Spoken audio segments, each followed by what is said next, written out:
Hi, I am Kajer on Two Wheels, and today we'll be trying the Yamaha Tricity 300.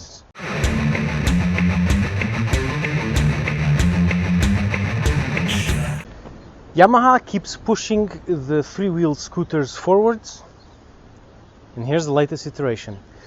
Maybe I shouldn't have said three-wheel scooters, because their second try was the Nikon, which is not quite a scooter, remember?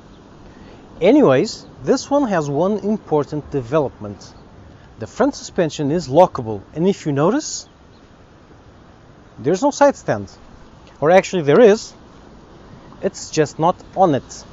Neither side stand nor center stand. It's standing by itself. Fantastic. It's just a small brake that you activate through this button that locks up the suspension. Other than that, it is a relatively regular scooter, although pretty heavy. This weighs 239 kilograms with a full tank, so wet weight is 239, which is a lot. It is also pretty wide, even though Yamaha says it's a thin bike that fits anywhere. That's a lie. It's pretty wide. It is way wider than my Tracer 900s, and so no, it doesn't fit everywhere. It's not ridiculously wide like the Nikon, but it is pretty wide. The other little detail you might be interested in is you can actually ride this with only a car license, because the front wheels are 49 centimeters apart, which is one more than the legal requirement of 48. So, car drivers, here we go. And that's what this is marketed to. It costs 2,000 euros extra than the regular X-Max 300. It has the same engine. So for 2,000 extra euros you can actually ride this with a car license. It has a foot brake for some reason. I think it's to make car drivers more comfortable. But other than that, a pretty regular scooter with a gigantic space underneath the seat, a 12-volt charger, although it does not have the traditional cubby hole here, which is disappointing because if you try to charge your phone you don't have a place to actually put it in. Due to its width, it is very good in wind protection and weather protection, so I don't think you're going to need one of those skirts scooters like to wear on the colder climates, because this is very wide, the windscreen is very tall, it is not easily adjustable, it is not adjustable at all. Okay, maybe with a couple of screws removing this, but I'm not 100% sure. LED headlamps, LED headlamps, filament indicators at the rear, LED lights at the rear. It's just a regular scooter. What we want to see is that thing working, right? So let's go.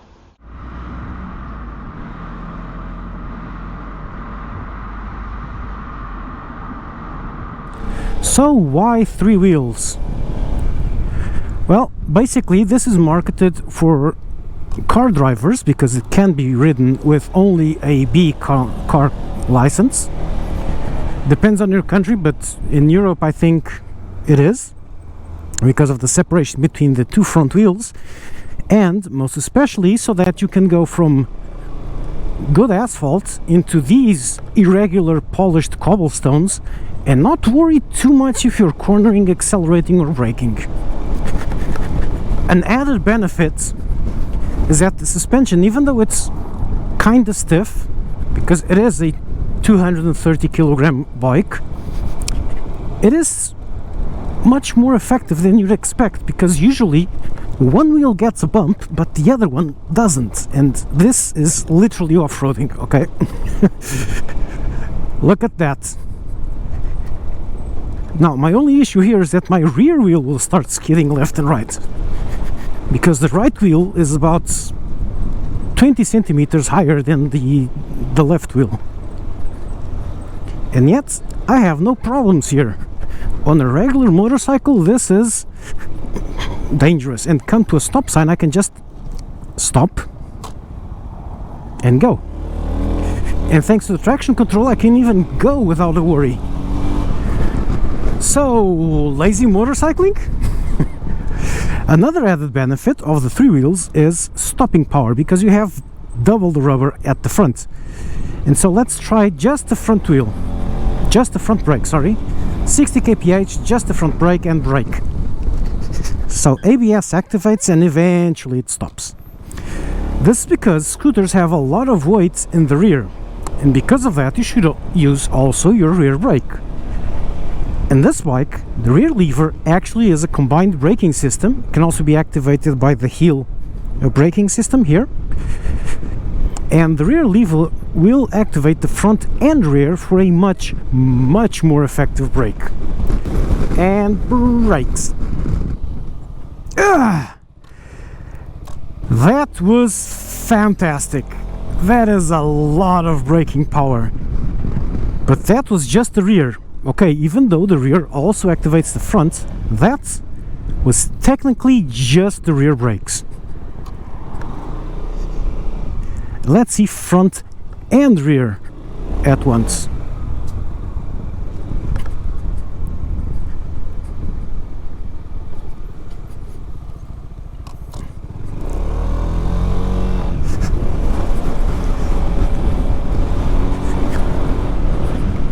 And 60 brakes.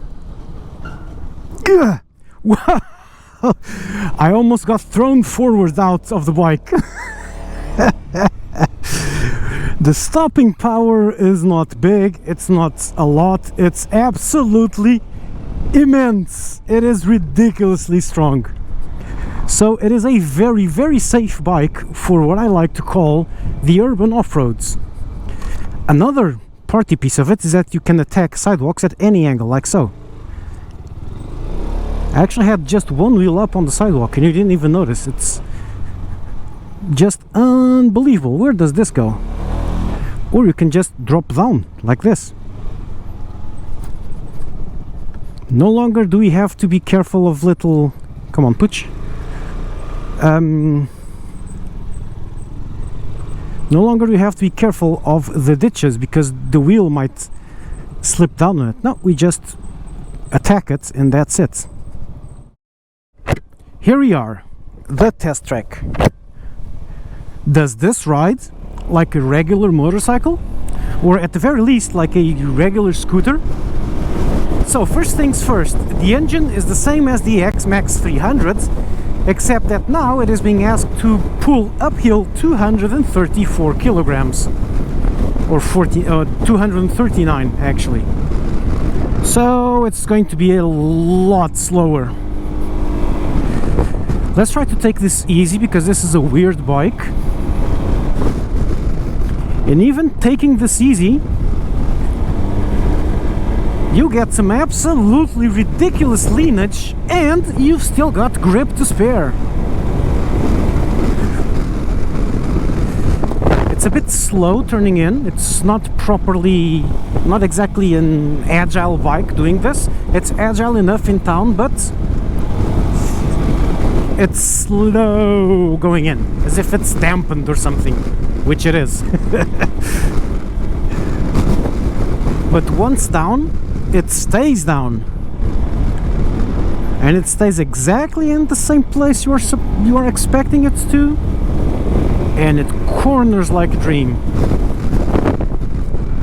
Reminds me of the Nikon. You have always more grip.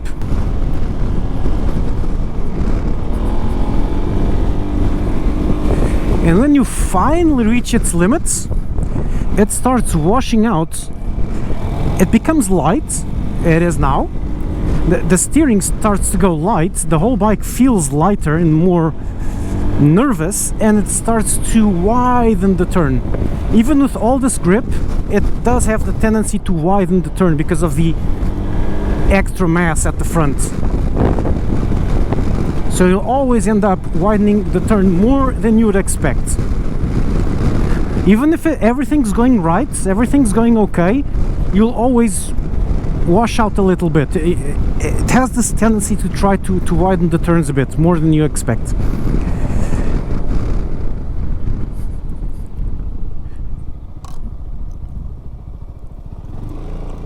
And this is the cool thing about the three wheels, that you don't really care about this. Although, as you've seen, the turn radius is pretty large for a motorcycle. I usually am able to do that easily. The only bike where I couldn't do that easily, turning around there, using a little bit of that curb on the side was the R6 because, well, it's a sports bike. And now this one, which took a huge turn to turn around. I've already noticed this while trying to maneuver it around in the garage. Well, that's a disadvantage of so much furniture up front. But there's just so much grip, it is fine. I'm more concerned about washing out the front and just going too wide and just steering clear off the roads than actually crashing or falling or low-siding. I guess it's impossible to low-side this. I really wish I could take one of these, gear myself with a ridiculous amount of armor and just ride it until I manage to low-side this. I don't think it's possible. I think you'll spin. The rear wheel will spin out before you actually manage to low-side. It is amazing. It's not a fun bike here. It's not.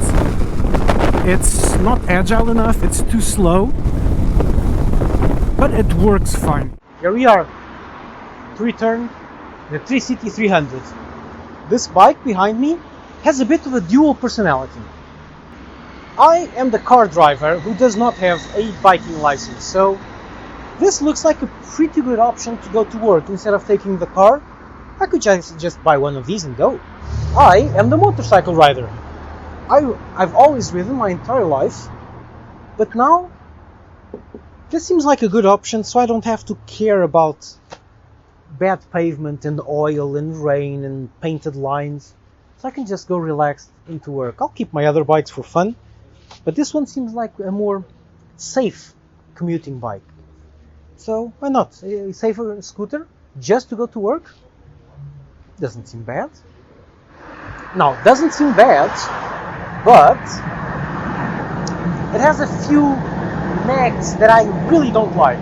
It weighs a ton. Well, not a ton, but as much as a BMW GS 1200, which is frankly ridiculous. It is very heavy and it is felt. It is also not the most agile bike out there. It takes a long time shifting directions. These two wheels dampen that a lot. On the other hand, you can corner however you'd like, although it keeps pushing out constantly, but you can corner like a madman. It'll keep you safe. Brakes a lot. It's insane. The braking force this has should not be possible. It's too much brakes for a bike like this, for a 300cc bike. The engine is the same as the T-Max, which due to the weight makes it be a really slow engine. It's a very calm bike. Calm to turn, calm to accelerate, insane to brake. Another little detail I don't particularly enjoy is the 12-volt charger does not have a tray to put your cell phone on, so the only way to charge your cell phone is to put it on your pocket and then connect yourself to the bike through the cable, which is something I'm not really keen on, but small details. Other than that, the practical scooter, very safe to go into work, to attack sidewalks. Instead of having to go perpendicular to the sidewalks, you can go literally parallel to them and just go up the sidewalk as if you were a car. Pretty cool. Yeah, I don't like the colors. Only 3 colors, black, gray, and gray-green. I'd really like a blue, phantom blue one, like the MX, or a deep blue or a red one. Anything but just these grays. For me, the car driver, this looks pretty good. I really enjoy that it stays up by itself. It's not on the side stand thing. It does have a center stand, which I don't know how to operate, and it's very confusing, so I prefer to just park it like this. This is awesome. I park it in the garage like this. I can easily move it around in the garage because it stays this way and I can still steer. Like, see? That's awesome. So it's easy to maneuver around the garage to get it out. There's great wind protection. I really like that the colors are very subdued. It's a very discreet bike. It's not flashy. So it's a very adult. I can go to work with suit and tie and just the helmet. And it's got a good boot space, so I can put my stuff in there. I really like it. It's very safe. Brakes, good enough. Brakes well enough. Accelerates like my car, so it's fine. Has more than enough top speed at 150 kph. Good enough for the highway, so It just does everything I would do with my cheap car going to work, except that this is cheaper, saves me a ton of fuel, saves me in parking costs, so yeah, I would get this one. This seems pretty cool. Well, yeah, it seems pretty cool, but it is very expensive. The T-Max, which is objectively a better bike,